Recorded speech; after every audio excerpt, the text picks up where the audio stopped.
Hello, my literature-loving friends. I'm here with Flamelet, my little piggy. I'm going to read another story out of the book Stories of Famous Pictures by Ella M. Powers, Book 1. This story is called Mother Earth. I like it because the earth is beautiful, is it not? The earth gives us air, beauty. Yesterday I was in the canyon next to a stream. There's just so much that is wonderful to see. But I'm going to read you this story. Mother Earth. The earth is our home. We call this home Mother Earth because it furnishes us with all that we have. We have lived here upon the earth since our earliest remembrance, and the more we know of it, the more we find in this home a love and enjoy. As we grow older, we were able to go farther and farther, and our wide open eyes were continually seeing new things. We found that the earth is some places smooth and level as a floor. In other places it is very rough and rises in hills and lofty mountains. Streams run through the lowest places and finally empty into the ocean, which reaches so far that we cannot see across it. Some parts of the earth are dry and barren, while other places are green and dotted with forests. Over all stretches the blue sky, which is often hidden by the flying clouds that send down showers of rain, or the delicate snowflowers that cover all with a robe of white. We soon discover that people are not the only inhabitants of our home. The earth, the water, and the air are filled with creatures of many different kinds, some of which have been tamed, like Flamelet, and have become very useful to us. Bacon. The earth broadened out faster than we could explore it. We learned that although the surface looks flat, the earth is in reality a great ball, for people have been around it. We learned also from stories about children living far beyond the horizon that there are places where it is very hot and other places where it is very cold. Ooh, I like hot. I am flame.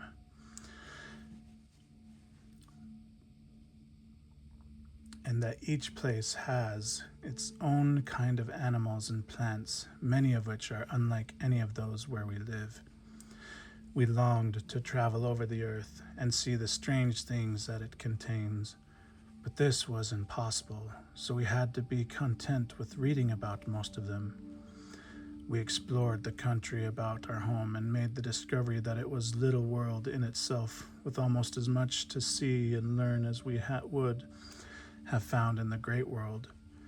In the site of our home, there are mountains upon whose tops it is as cold and snowy as where the Eskimos live. A little farther away, there are valleys where it is hot and moist as under the equator. There are deserts where it is dry and the living things in them are curious as in any part of the wide earth. We learn that people in a greater degree than the other animals are able to turn to their own advantage the things which Mother Earth furnishes. Where it is cold, they build fires. Where it is wet, they dig ditches and drain the water away. Where it is too dry, they lead water many miles in canals and moisten the ground so that the needed food plants will grow. Mother Earth uses the cold mountaintops as great storehouses of ice and snow, which furnish water for the summer streams. In the spring, muddy torrents dash through the canyons. In the late summer, the streams are quiet and clear, and we can count the pebbles over which they flow.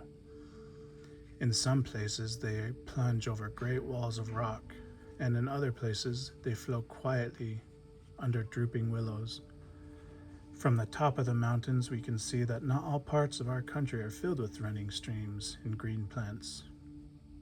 There are wide, sandy deserts where moist winds and clouds seldom reach. People who have to cross these deserts suffer from heat and lack of water. When we make excursions in the ocean, we see rocky headlands running out into the water. Here, the waves have washed away the soil which once covered the rocks, leaving them rough and jagged. The fierce storms, waves often hurl the passing ships against these rocks, and they are torn into pieces. Behind the headlands, where broad valleys come down to quiet bays, the ships may lie in safety. Rivers wind sluggishly through these valleys as though they did not know which way to go.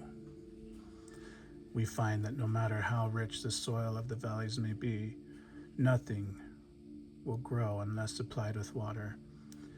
If it were not for the rain clouds brought by the winds which sweep over the wide oceans, there would be no storms, and the sun would look down through a sky always clear upon the dry, parched earth where nothing could live. After a time, the world begins to seem to us something more than a mere playground made for our special benefit. It is a place where Mother Nature has given every living thing some particular work to do. We find that in choosing our homes, we cannot go where we please, for we cannot raise our food where there is no water or where it is cold throughout the year. If we would be farmers, we must choose the fertile, well-watered valleys. If we would be miners, we must leave the valleys where the rocks are buried out of sight and go into the mountains where the rain has washed the earth away. We cannot make towns and cities wherever we happen to want them. Nature has not only determined what we shall do in any particular place, but she has also fixed those places where men may conveniently gather. We may look for a town upon the bay behind the headland. Here ships come in safety and take the produce of the broad valleys. A city may grow up to the head of navigation upon a river, at a waterfall where mills are established or where two valleys meet. Men gather where they can manufacture and exchange goods. It is clear then that our lives, as well as the lives of the plants and animals, depend upon the way in which nature has arranged the land and water and directed the winds. For these reasons, we want to know all we can about Mother Earth.